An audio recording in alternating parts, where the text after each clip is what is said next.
When I was attending the English Olympiad, I did not have a proper guide on what to do and, how to prepare for everything. But I want to help you guys prepare, and I want everybody to be able to access those sorts of resources, which is why I'm creating a video about how the theatre round works and some tips and tricks. Assalamu alaikum everybody, how are you doing? My name is Afifa Anwar and today's video is about, drumroll, the English Olympiad theatre round. Now, the theatre round is kind of important and also very intimidating. So I'm here to help you with some of that. What we'll have in a theatre round is a speech. There are some judges who would allow you to maybe sing a song or do stand-up comedy. But most of the time it's going to be a speech, and you're going to have to give a speech in front of all of the other students there. Now, you will know what the speech topic is, because before the theatre round starts, you will be asked to pick a few speech topics about which you can talk about in this round. Now, how do you give a speech? Do you memorize the whole thing, or do you just, wing it? Well, it's a mix of both. The topic on which I gave a speech about is online versus offline education. That was the topic that was assigned to me. During that speech, I talked about, some of the advantages and disadvantages of online education, some of the advantages and disadvantages of offline education, how they differ when online education become more popularized, and how, the ability for people to be able to take both forms of education is really helpful, because there are some people who would really benefit the option of having online forms of education, and how this is showing that we can access education in many more ways now, which is really helpful for all of humans. I kind of connected to that theme. And I didn't completely memorize my whole speech. What I did was, I thought about what I wanted to say and I made some bullet points. How were these bullet points? I said, online education is easy to access. I kept that in mind. Offline education is more hands-on. Online education is more, learning in the brain. Even though you can't find the other form of online education online, but it's usually not as effective. I kept some of these points in mind, and then I tried to connect them and say them in a nice way. Another thing that you need to keep in mind while giving a speech is your body language. You need to make sure that you're moving your hands a little bit, you're moving around a little bit. The thing is, I'm sitting right now, so you guys can't really see how I'm moving, but I would slightly walk a little bit and, try to get everybody to interact with me. Since there's so many people around you, we want every single person to think that you're interacting with them. Another very important thing for speeches, when you forget something, or if you accidentally say something wrong, don't go, "Oh my gosh, sorry about that." So the thing I made a mistake in was, don't even think about it. Most of the time, the judges aren't looking to see how many of your facts you get right and how much you know. Most of the time, they're just trying to understand how much confidence you have, how boldly you can say your statements, and how much you can convince people to understand what you're saying and resonate with what you have to say. So that's basically what they're looking for. So if you go like, "Oh yeah, Coca-Cola's cost $30 instead of 30 taka," you won't go ahead and be like, "Oh, sorry, that was supposed to be 30 taka." You're just going to continue and talk and talk and talk. You can't let anybody know that you're nervous, which is all about practice. The best way to do this, go in front of the mirror and practice. A surprise interruption. If you're watching this video right now, I hope the video you've been watching has been helpful and that I'm actually being able to help you with preparation for the theatre round.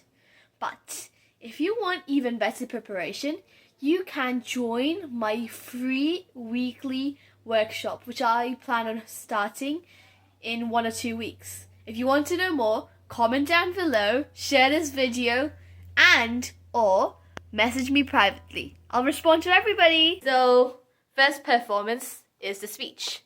After that, we have a little something called tongue twisters. Tongue twisters are basically phrases which have the same syllable or sound or letter over and over and over again, and we'll try to make sure you messed up while saying them over and over and over again. For tongue twisters, this is how I usually do it. I start off slow. How much wood would a woodchuck chuck if a woodchuck could chuck wood?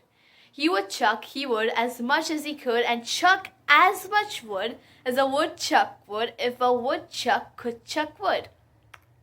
Yeah, you can't let your mouth go dry. You just need to keep on going in a steady flow. Then you slowly start to crank up your speed.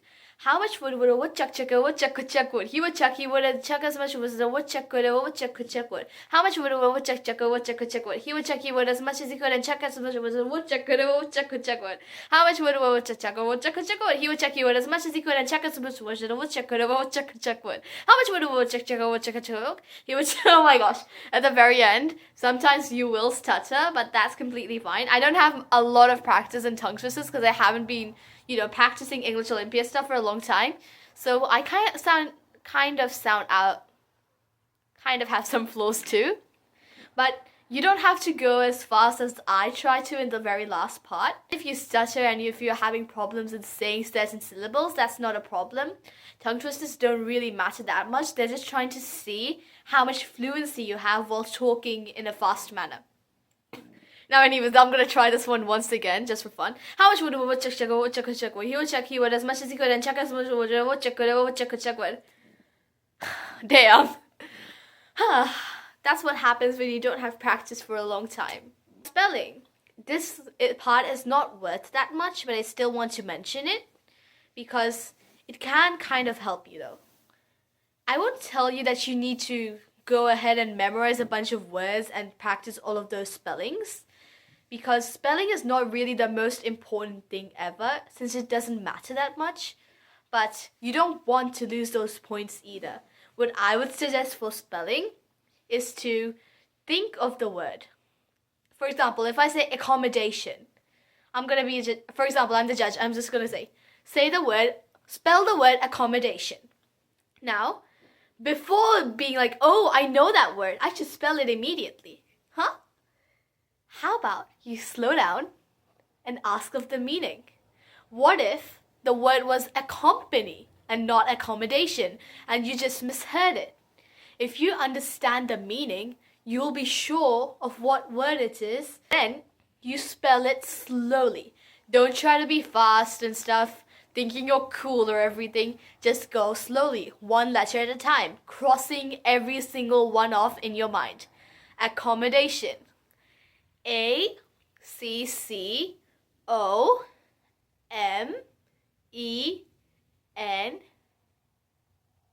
See? That's how you get it wrong. Can you see what my problem here was?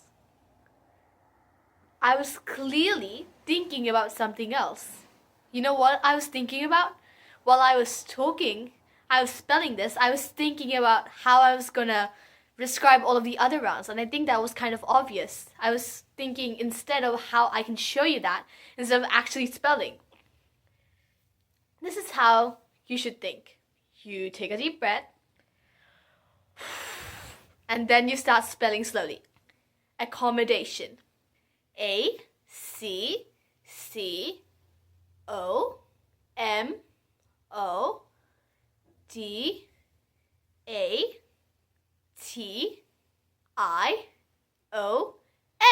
Perfect score, FIFA. You're amazing. And that could be you too if you make sure to stay calm and spell it properly, because the words that you'll be given are not usually super hard. And even if you can't spell it, there's nothing much to worry about. Do not panic. Next, group collaboration. Every single year and every single round, we have group collaborations in both theatre round and the grand finale. There's also a bunch of different stuff in grand finale, but I won't be talking about that. The thing is, every single round, whether it's a theater round, whether it's the grand finale, whether it's season 3 or season 4, every single time the group project is different. You'll be told what to do, and then you'll have 7 minutes to prepare with your team. For example, in the theater round, I was given a whole dialogue, and we had to prepare to say that dialogue in front of the whole classroom within 7 minutes. In the grand finale, it was a short thing. Do you support Pepsi or Coca-Cola? Which one is better and why? It wasn't supposed to be a debate, but it turned into a debate because some of the Coca-Cola kids started insulting me. They specifically started insulting me, but let's not get into that story. What you want to do is to try to be the leader because they want to see leadership skills in you. Another thing you want to do is to make sure that your statements get heard. You also want to make sure that the judge notices you trying to include the others. This isn't just about you. Of course, you want to stand out, but you also want to show the judge, hey, I'm including all of these other people. So during the dialogue, you might want to allow others to speak as well. You might want to hint at them what to say by, giving them looks and asking them questions which they'll be able to answer. For things like the debate thing, which one you support more, since I was picked to be the leader by all of the team members in my team, they were there to help me research and give counter arguments. You just want to make sure that you're collaborating with them properly and that you're saying everything properly. Because the judge, even though it's a group project, the judge will mark all of you separately. You guys will not get the same mark. They're marking you all individually. They're marking your abilities to talk to each other. They're marking your abilities to speak in front of everybody. And they're marking your abilities to be able to not just get scared and have confidence and work with everybody peacefully. Finally, this is something that might seem a bit challenging, but I promise you, it is not that hard. It's something called the question and answer session, the Q&A session. During this time, the judge will call you up and ask you 1 or 2 random questions, and you'll have to answer it right then and there without knowing what it is. It's kind of like an extempo question. That's also what happened after they picked the top 15 at the grand finale, but I will not be getting into details about that. I'll be talking about what happened in the theater round. A bunch of different students were called up one by one, and the judge asked them either 1 or 2 questions. You might be asked something like, how would you describe yourself in 3 words? Or where do you see yourself in the future? Or you might be asked something a bit more straightforward, like, what's your favorite food and why? Or do you like traveling? Is there a specific reason why or why not? You can be asked so many different questions, and for these, you just take a deep breath, think for a few seconds, and then try to answer slowly.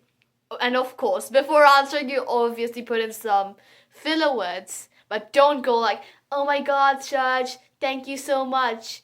I have always wanted to participate in it. Nobody wants to hear you. Shut up. Sorry. But what you're going to want to do, for example, the question I was asked was, if you could describe yourself in 3 words, how would you describe yourself? I thought about it.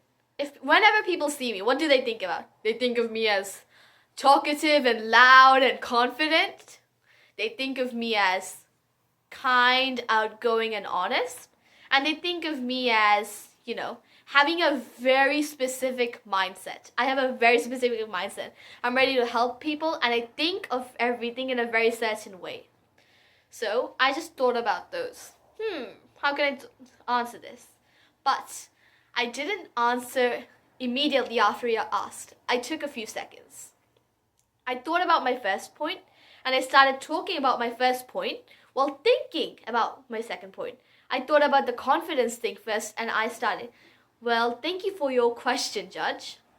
The thing is, I believe that I can be described in a lot of different ways, But when a person sees me, or when I see myself in the mirror, the first thing I see is the confidence I exude. Whenever I look at myself, or whenever I believe people look at me, they can see a certain sort of confidence, which I'm grateful for. Whenever I talk, whenever I'm doing something, I believe there's some sort of confidence radiating off of me, since I'm always confident in the things I do. While I was talking about this, since I had already thought the line out, well, the first few seconds of thinking, I was thinking about the second line, which would be something along the lines of my mentality. Now, thing is, during the theatre round, since it was a long time ago, I kind of think about the things I said and realize, oh, I could have said this better, I could have said that better. It's not about your answers. It's more about your body language, the way you're able to express yourself, the way you're able to capture everybody's attention. That's what matters. You being able to capture the judge's attention is the most important thing, because that's what you want to do during the theatre round. Because that's essentially it. You want to make them realize how confident you are. You need to make them realize how much ability you have. You need to make them realize that you are strong. And you need to make sure they hang on to your every single word. Because even though some of your words might be kind of weird and wrong, in the end, if you can say it well enough, people will admire your words. How can you practice this thing? Since I didn't have a proper guideline, I just tried to go with the flow. But one thing I realized which was really helpful was, this might be a bit mean, but I looked at a bunch of different speeches. I realized a bunch of things about these different speeches. I looked at speeches which really captured me and had me hanging onto every single word and listening very attentively. And I also noticed how people were giving speeches where I was like, what are you doing? What are you doing? Give me energy. Give me this. Give me that. I was trying to understand the body language these people were portraying, which is what I believe is kind of important. Well, not kind of. Body language is everything. So how can you practice your speech giving abilities? You can think of these points, try to answer them on your own, practice in front of a mirror, and try to see whether you're interested in your own words. Because if you don't find them interesting, others aren't going to find them interesting. How can you make yourself interesting? By looking at a bunch of good speeches and seeing what's good about them, and looking at a bunch of mid or, speeches that don't really capture that much energy, and then see what things make those speeches not as capturing.